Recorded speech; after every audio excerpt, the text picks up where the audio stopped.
Okay, so I was at the grocery store the other day and I overheard someone talking about how satisfied they were that now the pro-gun lobby cannot use the statement that even though cars outnumber guns, and that's not their, well, no, I take that back. Even though cars aren't meant to kill people, they still kill more people than guns do. Well, now that's changed. And so I wanted to look into it a little bit. And what I discovered, and really the crux of this video, is not necessarily pro or against gun, because I'm not going to advocate my position. I'm not going to state my position, rather. It's always curious how people, regardless of the side you're on, will always skew the information to suit their needs. And that's the biggest tragedy, because then we don't even come to the truth of a matter. And we all lose in the end. So, digging into how it relates to guns in this topic. So, just to expose that trend, that big thing that now guns kill more people than cars do, when used to it was the opposite. So, I looked and I found a website. I'll try to put it in annotation. Truthaboutguns.com. And the article is Comparing Car and Gun Fatalities is Misleading and Irrelevant. And what they state, paraphrased, is that yes, guns do kill people. However, a lot of the statistics that the gun control lobby, the anti-gun lobby, will do is simply pull the simple numbers of gun homicides. Well, a death by the use of a gun, without extrapolating the numbers on the context of how that death occurred, because there's several scenarios, a few of which are suicide, a defensive use where, say, a female gun holder shot and killed a rapist to prevent a crime, or killed someone to prevent a murder, or some other means that would arguably legitimize its use. And then there's accidents.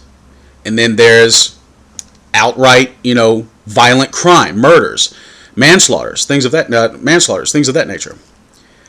So, out of the total number that they would only give you one set of numbers, you have four subcategories, which one would advocate the use of guns.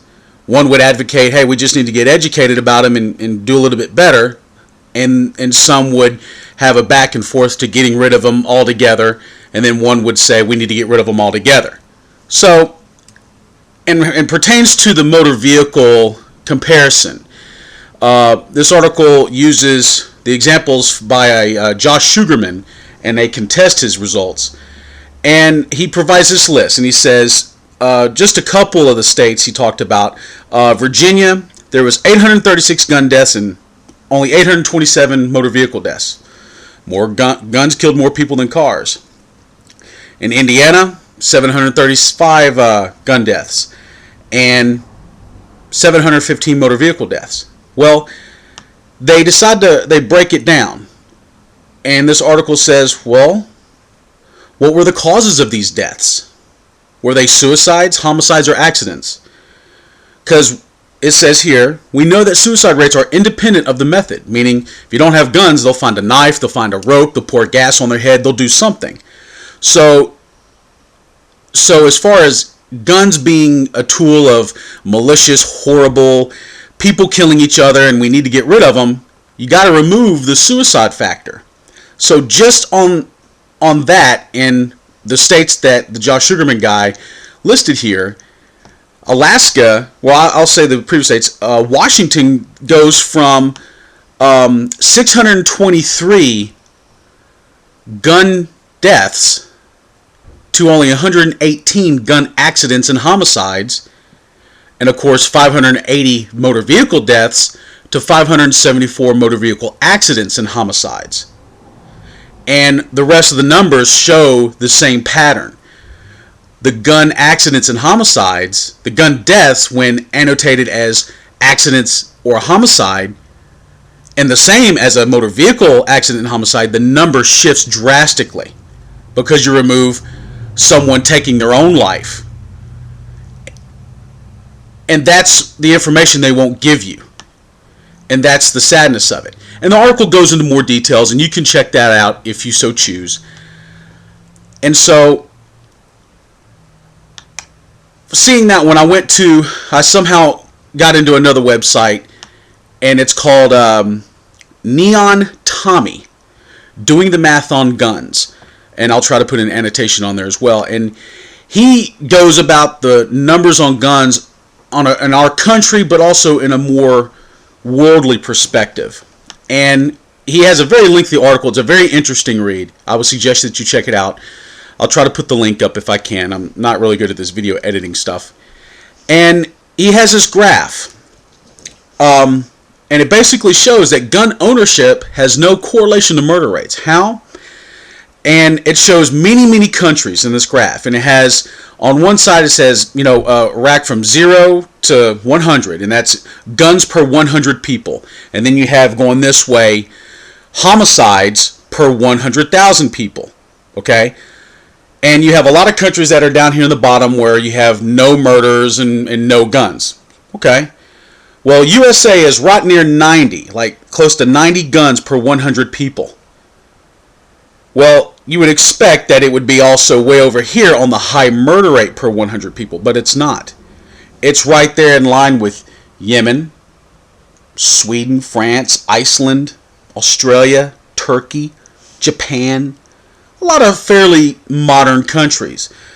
And of course, this is a graph, so it doesn't give you a very specific number and, 1 to 2 people versus, 1 to 3,000. So it's a loose graph, but it gives you the big picture. But here's an interesting point. There's one dot to one side. It's El Salvador.